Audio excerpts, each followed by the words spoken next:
Our land covers an area of about 6,000 square meters, divided into 3 zones.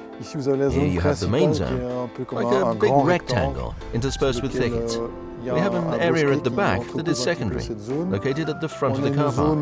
The thing about this area is that it is relatively narrow. Finally, the third zone, where the Parkmow is operating at the moment.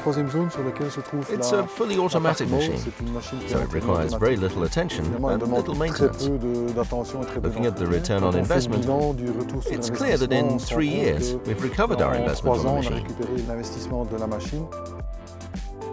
The special feature of robotic mows is that mulching provides natural soil enrichment. We realized that there was no more need to add chemical fertilizers. The grass remains fairly green throughout the season, even without them. The environment is very important to us. An automatic mower, or robotic mower, consumes a bit of electricity, but the amount is really negligible compared to the amount of CO2 released by a combustion engine machine. We have meeting rooms on the ground floor.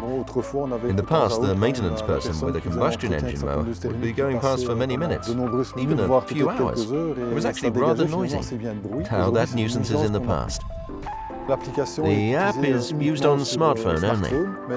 It's true that it can be reassuring to check the app and find out where the machine is. With the Maps location app, when you haven't seen the Parkmow for a while, it's reassuring to see it on the app. Then you realize that it's just mowing in the thicket behind you. Ours operates during the day, whatever the weather. Wind or rain, no problem. Belrobotics, the Grassmasters.